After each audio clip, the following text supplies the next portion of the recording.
पूज्य मुनिश्री समाधिस्थ मुनिश्री सुप्रभ सागर जी महाराज, जिन्होंने एक संलेखना का अच्छा उदाहरण हम सबके सामने प्रस्तुत किया। 3-4 दिन पहले मैं रात्रि में 12:10 पर यहाँ आया थे। मैंने जैसे ही धीरे से द्वार खोला, अंदर एक बाहर की लाइट का प्रकाश पड़ गया और संयोग से वो इसी तरफ के मुख करके इसी करवट पर सोए थे, दाहिनी करवट पर सोए थे। और उनके मुख पर जैसे ही प्रकाश पड़ा, उन्होंने देखा, लेकिन उनकी आंख खुली देखी तो मैं अंदर गया। मैं अंदर जाती ही उतने में शाश्वत सागर जी, गुण सागर जी महाराज भी उठकर बैठे। मैंने थोड़ी देर उनको ध्यान सूत्र बताए, कुछ संबोधन दिया। उसी समय सुप्रभ सागर जी महाराज बोले कि महाराज, सभी जीव अपने अपने सुख दुख के कर्ता भोक्ता है और मैं चाहता हूँ कि मेरे द्वारा किसी भी जीव को ठेस ना पहुँचे, मेरे द्वारा किसी भी जीव को पीड़ा ना पहुँचे, ऐसी भावनाएं व्यक्त की। मैंने आज एक सज्जन से कहा कि आज महाराज की समाधि हुई है, सारा मुनि संघ उपवास कर रहा है, चाहो तो आप भी उपवास करो। वे महानुभाव बोले, महाराज उठा कर ले जाना पड़ेगा। बोले बताने का तात्पर्य ये है कि आज सिर्फ उनको एक समय के लिए भोजन का त्याग करने के लिए मैंने कहा था।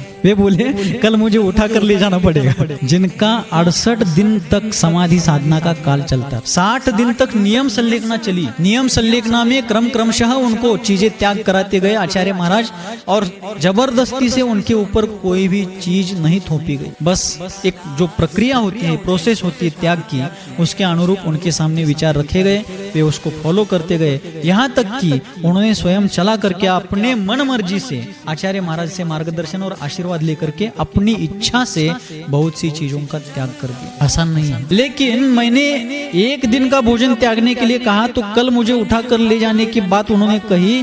जो व्यक्ति यम संलेखना के 4थे दिन में है और नियम संलेखना के 64वें दिन में था, वह व्यक्ति रात्रि 12:13-14 पर कहता है कि महाराज, संसार का प्रत्येक जीव अपने सुख दुख का स्वयं ही कर्ता भोगता है, लेकिन मैं चाहता हूँ कि मैं किसी के भी दुख में निमित्त ना बनूं।